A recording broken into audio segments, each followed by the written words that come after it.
Il s'agit de créer un séminaire pour les maîtres d'école paroissiale, mais des maîtres qui seraient plus que de simples instituteurs. Car il ne s'agit pas seulement de former des instituteurs, dans ce domaine tout est à faire, mais de profiter du développement des écoles primaires pour faire de l'instituteur un agent pastoral, célibataire ou marié, qui puisse, dans les paroisses démunies de moyens, faire le catéchisme avec compétence, chanter à l'église, seconder le prêtre, trop souvent seul et isolé. En 1829, l'abbé rédige les statuts de la future association pour les soumettre à l'approbation du gouvernement. Il explique que le type d'école normale qu'il veut créer suppose des fonds qui ne peuvent être obtenus que par une association reconnue. L'autorisation civile est donc préalable à toute autre démarche. Contre toute attente, en dépit d'un gouvernement peu favorable à ce type d'œuvre, les statuts sont approuvés le 8 août 1829 et confirmés par une ordonnance de Charles X.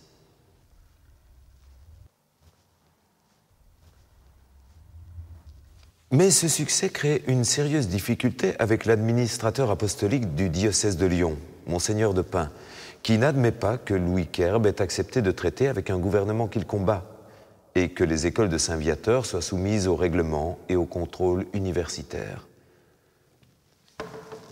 Accepter ce contrôle, c'est, pour Monseigneur de Pin, accepter un certain esprit libéral qui avait privé les évêques du contrôle de l'enseignement depuis la Révolution. Pendant 2 ans, Monseigneur de Pin s'oppose à la création de l'association. Puis, il y consent, mais le projet de Querbe subit des modifications sensibles. Conçu à l'origine comme une association de laïcs, c'est une société formée d'une association de laïcs et d'une congrégation religieuse qui est approuvée à Lyon en 1833. Mais l'association de laïcs disparaît en quelques années. Début 1838, alors qu'il dirige seulement une vingtaine de membres, l'abbé Querbe prépare son voyage à Rome pour obtenir l'approbation définitive des statuts. Il veut assurer la pérennité et l'unité de sa société en prévision de son expansion.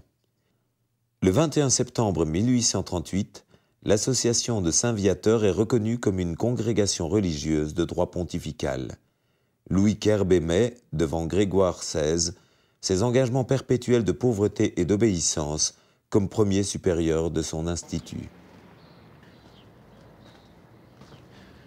À partir de ce moment, l'histoire personnelle du père Querbe se confond pour une bonne part avec celle de la congrégation, ses problèmes de croissance et de structure, ses échecs, mais aussi ses réussites.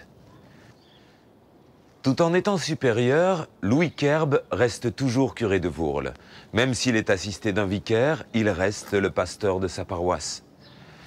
Quant à la gestion de la jeune congrégation, elle lui vaut beaucoup de soucis. Les candidats au noviciat sont nombreux, mais l'inondation qui ravage la ville de Lyon en 1840 détourne les aumônes vers les victimes du désastre et prive la congrégation de ressources. Le noviciat doit être interrompu pendant près d'1 année.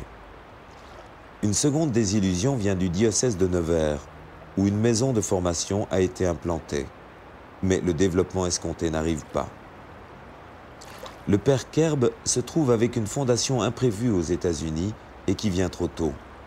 Une fondation est également tentée aux Indes, acceptée dans la précipitation, mal préparée, dirigée par des personnes peu capables.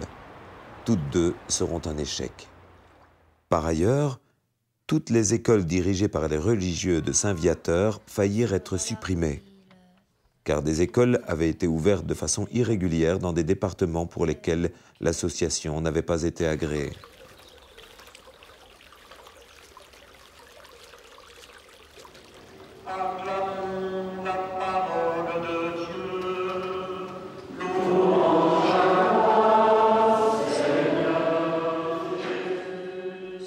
Cependant, à partir de 1844, la congrégation connaît un réel essor. Elle est désormais agréée pour toute la France. Elle se renforce dans le Massif central, elle se développe au Canada et en 1854, une affiliation lui ouvre les portes du diocèse de Rodez.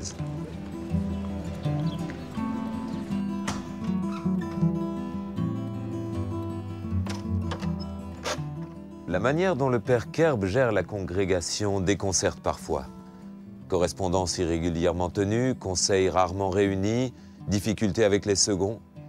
Il semble bien qu'il soit entré dans sa fonction de supérieur avec plus de difficultés que dans son rôle de fondateur. En fondant cette association, le père Kerb n'avait pas prévu d'en être directeur perpétuel. Et ce n'est que lentement qu'il se convertit en supérieur général à vie d'une congrégation religieuse.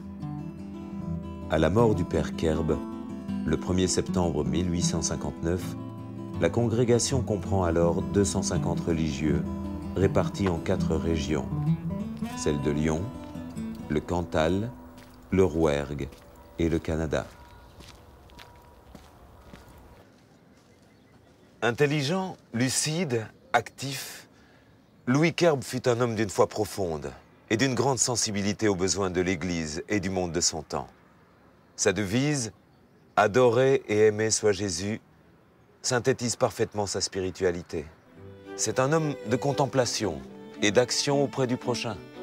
Cette contemplation se réalise par la rencontre de Dieu dans les petits et les pauvres, dans la réalité des événements.